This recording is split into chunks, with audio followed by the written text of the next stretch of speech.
Salam, Gəncə adlı səlnamə qədim Gəncə məhəllələrinə ayırdığı silsilə verilişlərinin növbəti astanasında Zərabi məhəlləsindən keçəcək. Xasməmmədovlar, Səfikürdüskilər, Əmirovlar yetirən bu məhəllə həqiqətən də öz mərifət sahiblərinin çoxluğu, Mirlə ana mitlərinin zənginliyi ilə fərqlənir. Gəlin tarixilik prizmasından baxdığımız zaman bu məhəlləni, Zərabi məhəlləsini necə görürük, bunlara birlikdə şahidlik edək. Zərabi məhəlləsi vaxtilə quzeydən Mütrüf meydanı, Qəssaflar, Əttarlar məhəllələri, Günçxandan Gəncə çayı, güneydən Allahdad, Arazbar məhəllələri, günbatandan isə Balabağman, Səbzavad, Ozan məhəllələri ilə dövrəyə alınıb. Onun ərazisi indiki Zərabi, Mirzə Fətəli Axundov, Əkbər Babayev və hazırki Atatürk prospektinin başladığı ərazinin müvafiq hissələrinə əhatə edirdi. Gəncənin ən qədim, ən birinci küçələrindən olan Zərrabi küçəsi təxminən Şah Abbas məscidindən üzü yuxarı düz indiki 3 nömrəli xəstəxanaya qədər sol sağ tərəfləri əhatə edibdir. Keçmiş Sabir küçəsi, indi Cavad xan küçəsidir. Keçmiş Azər Kitabın binası, indi Türk Bankıdır. Bütün bunlar hamısı bu Poçtun məhəlləsi, sonra bax bu dayandığımız ərazi, bunlar hamısı Zərrabi küçəsinə aiddir. Demək Ozanın axırından başlayır, Əttarların başlanğıcına qədər bütün bu ərazi Zərrabi gedir. Bir ucu gəlir Şah Abbas meydanına bitişir. Ondan sonra hazırda o Qlappaçkamp deyirlər, Baş Poçt İdarəsinin ərazisindən ta bu demək körpüyə qədər, ikinci hissə deyilən körpüyə qədər, yəni Cəfər Cabbarlı adına Dövlət Dram Teatrına qədər olan bir ərazini əhatə eləyir. Hazırki Zərabi küçəsi isə Gəncə, Mirzə Abbas Abbaszadə, Xəlil bəy Xasməmmədov, Mirzə Fətəli Axundov, Əkbər Babayev küçələri və Şah İsmail Xətai prospekti ilə əhatə olunur. Zərabi sözünün ifadə etdiyi anlama gəldikdə, demək olar ki, bu barədə məhəllə ağsaqqal və ağbirçəklərinin yektil fikri yoxdur. Bəziləri bunu sənət peşə əlamətlərinə görə, zər satan, zərgərlik sənəti ilə məşğul olan sənətkarların yerləşdiyi yer anlamında izah edirlər. Digərləri isə fars dilindən götürülən zər və ab, yəni qiymətli su çıxan yer kimi izah edirlər. Zərrabi, zər qızıl deməkdir, qızıl su. Ab da bilirsiniz ki, su deməkdir. Zər də qızıl, zərrab, qızıl su deməkdir. Bu fikirlərin heç birini təkzib etməyərək, üçüncü bir ehtimalı da söyləmək olar. Zərrabi sözü ərəb dilində pul kəsən, sikə vuran deməkdir. Mümkündür ki, zərbxananın, pul kəsilən yerin adı ilə qədim şəhərin bir məhəlləsini əhali 7-ci, 8-ci yüzilliklərdə belə adlandırıb. Əgər nəzərə alsaq ki, hələ 713-cü ildə buraxılan dirhəmin, gümüş pulun üzərində bir Gəncə, Cəna, Ərbaya və Tisinə, yəni Gəncə şəhəri 94-cü il yazılıb, onda Gəncədə hələ 8-ci yüzilliyin əvvəllərindən zərbxana olduğuna tam əmin ola bilərik. Zərrabi məhəlləsi də Şahsevənlər məhəlləsi kimi Gəncənin demək olar ki, əsas məhəllələrindən biri sayılır. Və bəzi tarixçilər bu Zərrabi sözünü zər və ab, bu hər ikisi fars dilində olan sözlərdir. Zər qızıl deməkdir, ab da su deməkdir. Və bunlar bəzi tarixçilər deyirlər ki, bu Zərrabi, yəni qızıl su və yaxud qızılçılıqla məşğul olan insanlar yəni bu ərazidə yaşamışlar. Amma mənim fikrimcə Zərrab demək bu ərəb sözüdür. Yəni pul vurulan yer, pul kəsilən yer mənasında işlədilir və tarixdən məlumdur ki, arxeoloji qazıntılar zamanı məlumdur ki, Gəncədə hələ 700 bizim eranın 713-cü ilində, yəni Ərəb istilasından sonra Gəncədə gümüş pullar tapılmışdı. Və Gəncənin özünün demək o pul kəsilən yeri olmuşdu və o ərazidə zənnimcə pul kəsildiyinə görə ora Zərrabi məhəlləsi deyilmişdi. Doğrudur. Xronoloji çərçivəni Abbasilər, Şəddadilər, Eldəgizlər, Gəncə tipli 8-ci əsr mis pulları ilə müəyyən qədər genişləndirə bilərik. Bununla belə, bütün bu dövrlərdə Gəncədə pul kəsilən yerə Zərrabi deyilməsinə şübhə etməyə, yəni onun ərəb dilində adlandırılmasına bizim heç bir əsasımız yoxdur. Deməli, Zərrabi məhəlləsi hələ erkən orta əsrlərdə köhnə Gəncədə mövcud olub. Əhalisi Şah Abbas təzə şəhərə köçərkən orada məskunlaşıb. Biz bilərəkdən xanlıqlar dövründə Gəncədə olan zərbxananı nəzərə almırıq.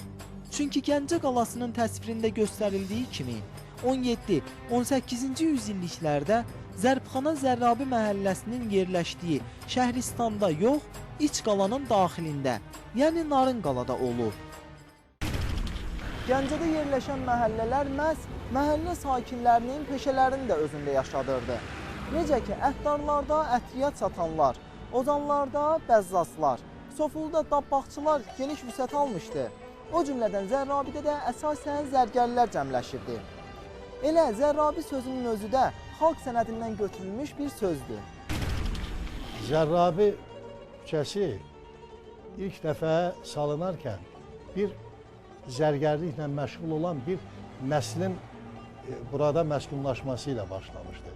Bu 19-cu əsrin əvvəlində zərgər Seyid Abbas, onun qardaşı zərgər Seyid Hüseyin və üçüncü qardaşları Mir Mehdi olmuşdu. Onlar Gəncədə uzun müddət zərgərlik etmiş və akademik Rasim Əfəndiyevin Azərbaycan Xalq Sənəti ensiklopedik kitabında da onlar haqqında məlumatlar var.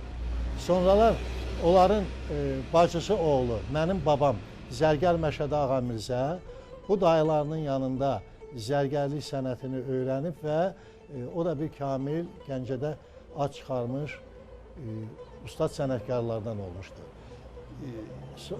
Dörd yol küçəsi yeni salınarkən orada ən böyük binanı, imarəti elə Zərgər Məşədi Ağa Mirzə tikdirmişdi. Ancaq bax bu evdə, bunun həyəti, bunlar hamısı həmin o dediyim Zərgər Seyid Abbas, Zərgər Seyid Hüseyin və Mir Mehdinin ailəsinin özünün yaşadığı və burada zərgərliklə məşğul olduqları evdir. Ümumilikdə Zərrabi sözünün vahid leksik məxrəcdə qəbul olunub. İşlənməsi faktı özü bir daha sübut edir ki, peşə ilə əlaqədar yaranan bu söz bu və ya digər xarici dildən deyil, məhz zərgərliklə məşğul olan türk dilli xalqların danışığından götürülüb. Most film və Azərbaycan filmin istehsalı olan Nizami Gəncəvi haqqında çəkilən 2 hissəli eyni adlı filmdə epizodların birində Zərrabi məhəlləsinin adının hallanması özü sübut edir ki, məhəllə hələ Gəncə təzə şəhərə köçmədən əvvəl mövcud olub və o zamanlarda Zərrabi məhəlləsi zərgərlik sənəti ilə məşğul olanların adı ilə bağlı olub. Buyruğun hazıram qulluğumda. Minnətdaram, babat bir şey tapılmaz səndə. Zənən bəzəyi. Gəl əyləş, tapılar. Bizim sənətimiz çox yaxındır ya şeyx. Sən sözə rövnəq verirsən. Mən daşqaşa, sən söz zərgərisən. Mən ləl cəvahirat şairiyəm. Mən insanın zahirini bəziyirəm. Sən bəttini gözəlləşdirirsən.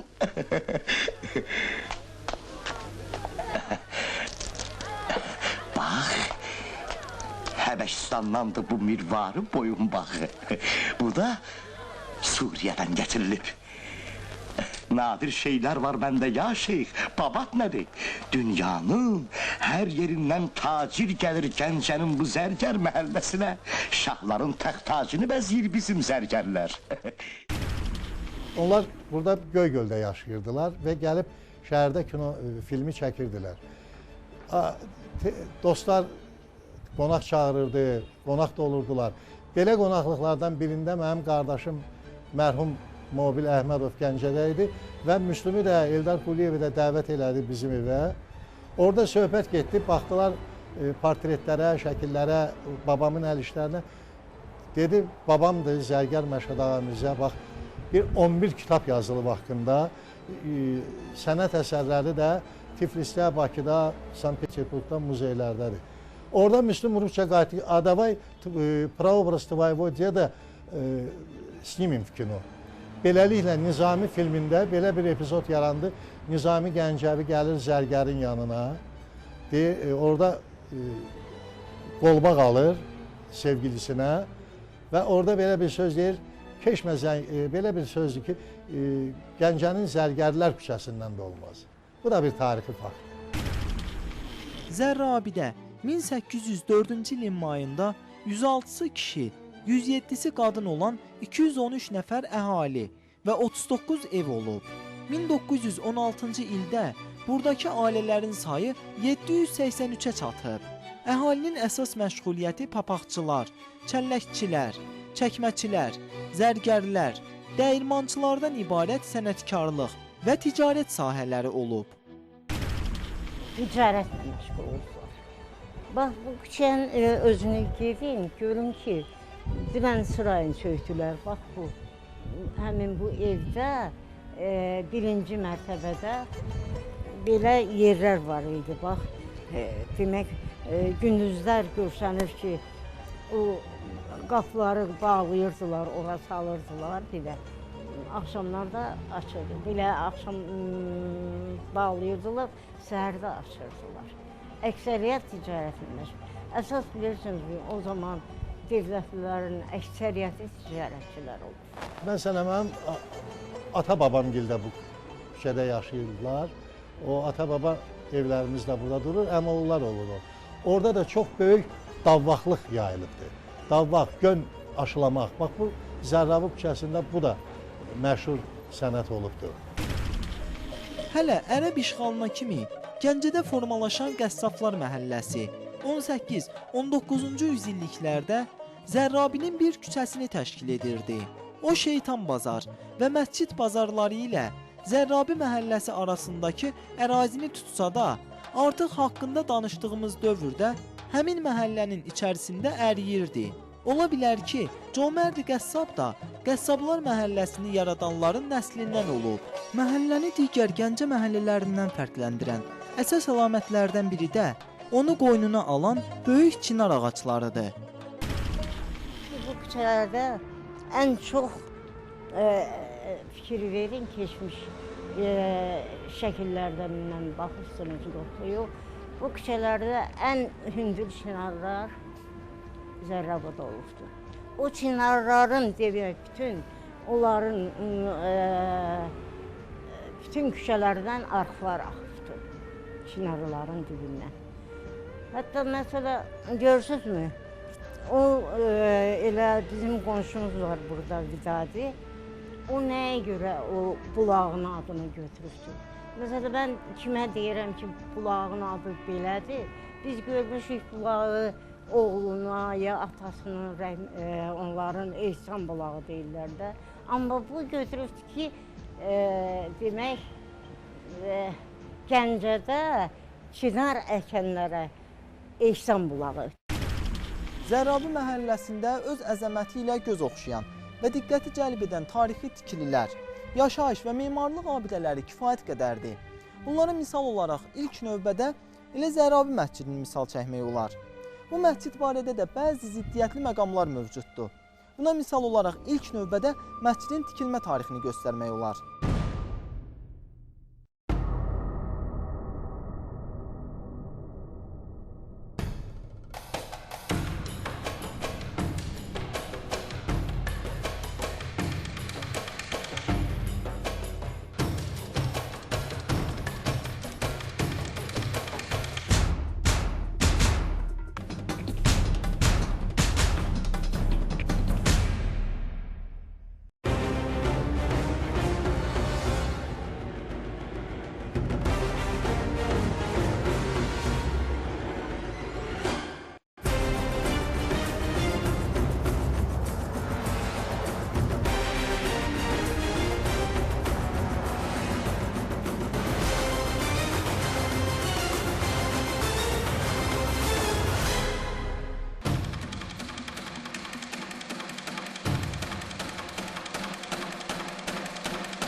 Bəzi mənbələrdə məscidin 17-ci əsrə aid olduğu göstərilir.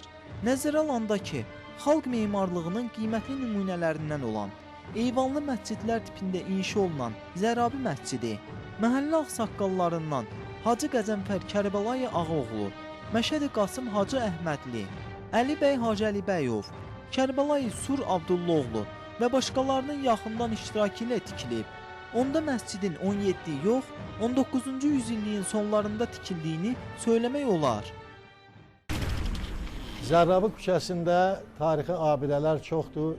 Qalanları da var, sökülüb itib batanları da var. Qalan abidələrdən biri Zərrabi məscididir. Bu məscid 19-cu əsrin əvvəlində küçə ağsaqqallarının özlərinin yığdıqları pul hesabına tikilib. Onlardan sənətdə də var, sənət bizdə var. Demək, Məşədi Qasım Hacı Əhmədli mənim ulu babamdır. Onların yığdıqları pulla 2 günbəzili belə küçə məscidi tikilibdir. İndiyə qədər bu məscid tarixi etibarilə həmin əsrdən yaranaraq məhəllə məscidi kimi fəaliyyət göstərmiş. Yəni bu ərazidə yaşayan insanların nəzdində onlara xidmət etmiş, məscid kimi fəaliyyət göstərmişdir. Sovetlər dönəmində isə bu binada, məscid binasında hətta yaşayış binası kimi də istifadə etmişlər. Zərabi məscidi 2 günbəzli olmaqla eyvanlı və darovsarlı məscidlər tipində inşa olunub. Deyilənə görə bu tipli məscid eyni adla 1139-cu ilin zəlzələsinə kimi Köhnə Gəncədə mövcud olub. Qiymətli memarlıq yadigarının hər bir kərpici indi xalqın keçmişindən xəbər verir. Lakin adı kimi qədim olan Zərabinin bir abidə kimi tikilmə tarixi təxminən 100 ildən artıqdır. Maraqlıdır ki, Molla Nəsrəddin jurnalının saylarının birində Gəncə şəhərində Zərabi küçəsində təzə açılan İslamiyyə adlı fikir söylənilib. Lakin indi Zərabi küçəsi öz keçmişinə oxşamır. Abad evlər, çinar ağacları göz oxşuyur. Zərabi məscidi də tamam yeni məqsədlərə xidmət edir. Yaşayış binasından sonra 80-cı illərdə, 79-cu ildə daha doğrusu 1979-cu ildə poeziya teatrı kimi bu binada ictimai əsaslarla poeziya teatrı fəaliyyətə başlayıb. Nizami Gəncəvi ədəbi irsinin təbliği ilə məşğul olaraq Nizami Gəncəvinin xəmsəsi motivləri əsasında bir çox tamaşalar burada səhnələşdirilib və 79-cu ildən etibarən bu bina, məscid binası teatr üçün uyğunlaşdırılmış teatr binasına çevrilmişdir. 79-cu ildən ictimai əsaslarla fəaliyyət göstərərək deməli 81-ci ilə qədər ictimai əsaslarla fəaliyyət göstərib, 81-ci ildə Gəncə Dövlət Dram Teatrının nəzdində müəyyən ştat vahidləri bu teatr üçün verilmiş və 90-cı ilə qədər belə fəaliyyət göstərmişdir. 1979-cu ilin oktyabr ayının 7-sindən Nizami Poeziya Teatrı adı ilə fəaliyyətə başlayan və 1981-ci ildən etibarən Cəfər Cabbarlı adına Gəncə Dövlət Dram Teatrının filialına çevrilən bu abidə indi mədəniyyət ocağına çevrilib və onun fəaliyyətinə görkəmli ədəbiyyatşünas Altay Məmmədov daha yaxından kömək edib. Repertuarı Nizami motivləri əsasında yazdığı Xeyir və Şər, Slavyan gözəlinin hekayəti və sair dramatik əsərlərlə zənginləşdirilib. Zərabidəki tamaşaların açıq havada, ulduzlu göyün altında göstərilməsi onun xalq teatrı olduğunu söyləməyə haqq verir. 1980-ci ildə ulu öndərimiz, ümummilli liderimiz Heydər Əliyev cənabları Gəncədə olarkən teatrın bir tamaşasına baxmış və o qeyd etmişdir ki, siz Nizami Gəncəvi ədəbi irsinin təbliği üçün çox gözəl bir forma tapmışsınız, bunu daha da inkişaf etdirmək lazımdır. Və həmin dövrdən etibarən də poeziya teatrının fəaliyyət göstərdiyi dövrdə daha böyük əsərlərə müraciət olunmuş və 1990-cı il noyabr ayından etibarən Gəncə Dövlət Nizami Poeziya Teatrı kimi dövlət status almış teatr və indiyə qədər fəaliyyət göstərmişdir. Və həmin fəaliyyət dövrü ərzində yenə də ümumiyyətlə yarandığı gündən elə bu günə qədər poeziya teatrı kimi fəaliyyəti dövründə həmişə Nizami Gəncəvi ədəbi irsinə müraciət etmiş və həmin əsərlər üzərində səhnələşdirmələrdən istifadə olmuşdur ki, yerli yazarımızdan Məmməd Alim, Altay Məmmədov, Surxay Səfər bir çoxları bu səhnədə yazdıqları əsərləri səhnələşdirərək tamaşaçıların ixtiyarına vermişlər. Və bu gün deyə bilərəm ki, son illərdə 2008-ci ildən etibarən Gəncə Dövlət Nizami Poeziya Teatrı ilə Gəncə Dövlət Dram Teatrı birləşdirilərək vahid bir teatr halında birləşmiş və bugün teatrın nəzdində teatrın Gəncə Dövlət Dram Teatrının ikinci səhnəsi kimi bu səhnədən istifadə olunur. Və il ərzində Nizami Gəncəvi ədəbi irsindən bəhs edəcək əsərlərin hazırlanması, bir əsərin hazırlanması nəzərdə tutulmuşdur ki, teatr repertuarında hər il nəzərə alınacaqdır. Yazıcı Yuri Arakçeyev Nizami Poeziya Teatrında tamaşaya qoyulan Xeyir və Şər tamaşasına baxdıqdan sonra deyib, hər şeydən əvvəl tamaşanın ideyası və teatrın forması adamı heyran edir. Bu sözün əsl mənasında xalq teatrıdır. Hadisələr ulduzlu, gözəl Azərbaycan səmasının fonunda cərəyan edir. Bu açıq, təmiz hava vaxtilə böyük Azərbaycan şairi Nizami Gəncəvinin sevinci və ilham mənbəyi olub. Səhnəni hər tərəfdən qədim Zərrabi memarlıq abidəsinin divarları əhatə edir. Burada hər şey təbiidir. Bu qədim və milli üslubda bəzədilən təbii səhnəni həmin dövrə məxsus geyimlər tamamlayır. Ümumiyyətlə, Zərrabi haqqında Azərbaycanın da tanınan elm adamlarının söylədikləri fikirlər diqqət çəkir. Yazıcı Anar Zərrabini özü özlüyündə sənət əsəri adlandırıb.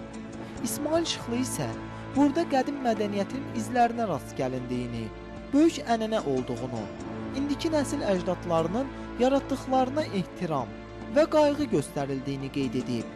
Həqiqətən də Zərrabi məhəlləsi və məscidi Azərbaycan xalqının maddi-mənəvi həyatını, memarlıq tarixini yaşadır, ona işıq gətirir. Gəncə Memarlıq Məktəbinə xas olan, qırmızı kərpicidən tikilən və şərq memarlığının abidələrini özündə yaşadan Zərrabi məhəllə məscidi kimi inşa edilib. Vaxtilə məhəllə cəmaatı burada dini ayinləri yerinə yetirərdi.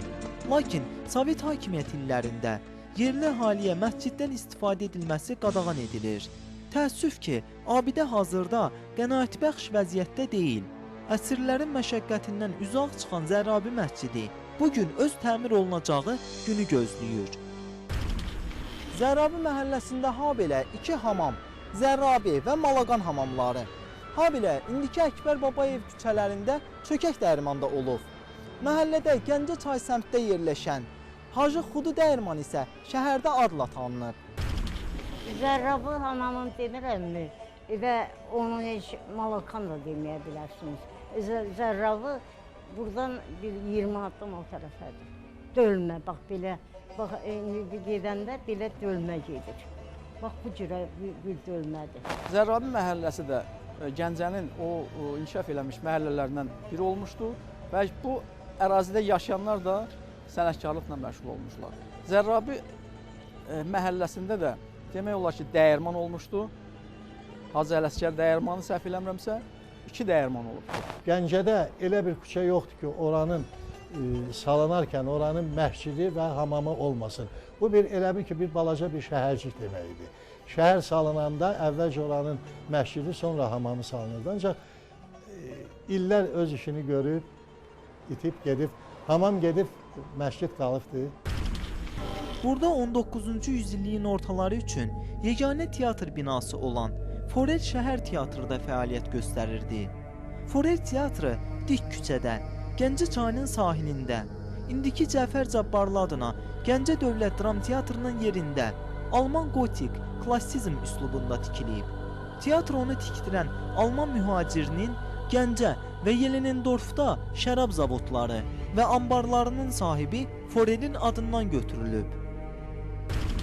Dram teatrın binasının yerində mənim əldə etdiyim məlumatlara görə, yəni yazılı ədəbiyyatdan istifadəmizə görə teatrın binası əslində ambar məqsədi ilə istifadə olunmuşdur.